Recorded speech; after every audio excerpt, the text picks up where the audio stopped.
सामना को आसिला मुख्यमंत्री नवीन पट्टनायक संपत्ति तालिका। नवीन एते कोटी टंकार संपत्ति देखि छानिया हैला बीजेपी। कंटाबांझी एसबीआई रे नुआ अकाउंट खोली डिपोजिट कले 30 लाख टंका। जानतु केते कोटी टंकार संपत्ति मालिक मुख्यमंत्री नवीन पट्टनायक। ओडिशार लोकप्रिय मुख्यमंत्री नवीन पट्टनायक को नहीं एबे अनेक समय सारा देश में चर्चा हुए।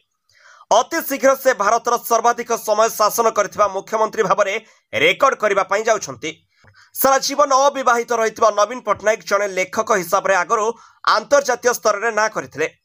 निजे सेते रोजगार करि नथिले मध्य भूमिपुत्र बिजू पट्टनायक पुओ हिसाब रे उत्तराधिकारी सूत्र रे अनेक संपत्तिर अधिकारी हेउछंती नवीन पट्टनायक।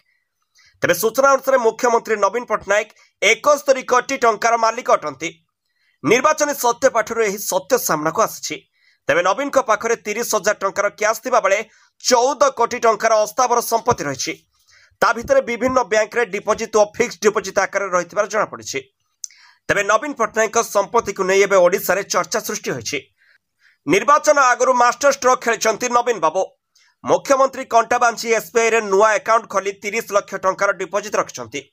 समान भाव में हिंजिली रे भी एक नुआ अकाउंट खोली 30 लाख डिपोजिट रखिछंती। तेबे कथा हेउछि कंटाबांझी और हिंजिली बैंक अकाउंट रे थिबा टंका केवल निर्वाचनी खर्च कामरे लागिबो बोली सत्यपाठरे उल्लेख करछंती। एहा सह नवीन को पाखरे 57 कोटी टंकार स्थावर संपत्ति रहिछि। नवीन निवास स्थित घर और जमीर मूल्य 13 कोटी 66 लाख टंका हेबा बोली जଣା पड़िछि। ठीक सेमिति नुआदिल्ली अब्दुल कलाम रोड स्थित घर दाम 43 कोटी 36 लाख टंका हेबा बोली निर्वाचनी सत्यपाठरे उल्लेख रहिछि। तेबे नवीन पट्टनायक संपत्ति केते ताहा लोकंक पई सते संवेदनशील विषय नुहे। Bureau report G7 Odia.